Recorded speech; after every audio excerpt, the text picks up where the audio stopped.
வாழிய செந்தமிழ் வாழ்க நற்றமிழர் வாழிய பாரதமணி திருநாடு. பாரதமணி திருநாடு நேயர்கள் அனைவருக்கும் வணக்கம்.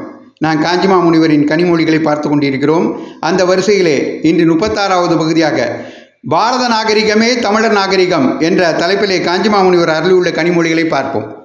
இந்த காலத்தில் தமிழ் பண்பாடு வேறே, வைதீக நாகரிகம் வேறே என்று தப்பாக அபிப்பிராயப்பட்டு கொண்டு முடிந்த மட்டில் தமிழ் தேசத்தில் முன்காலத்தில் உசந்ததாக எந்த விஷயங்கள் இருந்தாலும் அந்த விஷயம் வைதீக நாகரிகத்தில் வராமல் தமிழினம் என்று ஏதோ ஒன்றை இவர்கள் பிரித்து சொல்லிக் கொண்டிருக்கிறார்களே, அதில் வந்ததாகவே ஜோடனை பண்ணி காட்டுவதாக ஏற்பட்டிருக்கிறது. நல்ல அறிவும் ஆராய்ச்சி திறமையும் உள்ளவர்கள், நாவல் எழுதுகிறவர்கள் எல்லாருமே இப்படித்தான் தமிழ் நாகரிகம் என்று ஏதோ ஒன்று தனியாக இந்த திராவிட தேசத்தில் வைதிகத்துக்கு வித்தியாசமாக அதை அமுக்கிக் கொண்டு பிரகாசமாக இருந்ததாக ஜோடித்து எழுதுகிறார்கள். ஆனால் அந்த காலத்து கல்வெட்டுகளை பார்த்தாலும் சரி, கவிகளும் புலவர்களும் பாடிவிட்டு போயிருக்கும் தமிழ் நூல்களை பார்த்தாலும் சரி, இந்த புது அபிப்பிராயத்திற்கு ஒரு ஆதாரமும் இல்லை. இதிலே ஒரு பக்கம் வேடிக்கையாகவும் இருக்கிறது.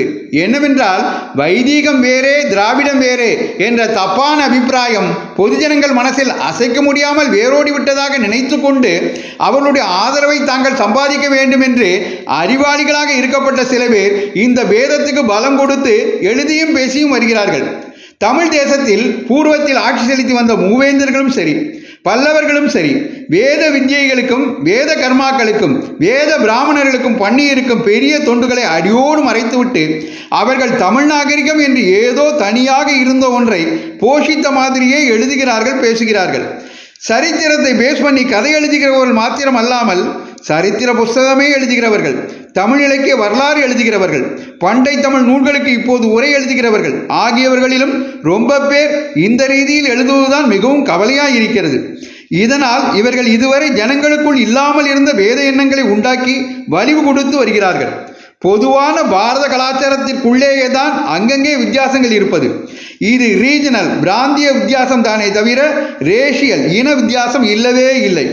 தமிழ் ஜனங்களுக்குள்ளே பழக்க வழக்கங்களிலும் பேச்சிலும் தென்பாண்டி நாடு, கொங்கு தேசம், சோழ தேசம், வடார்காடு, தென்னார்காடு, செங்கல்பட்டு சேர்ந்த பழைய நடுநாட்டு தொண்டை நாட்டு பகுதிகள் ஆகியவற்றுக்குள் எத்தனை வித்தியாசங்கள் இருக்கின்றன.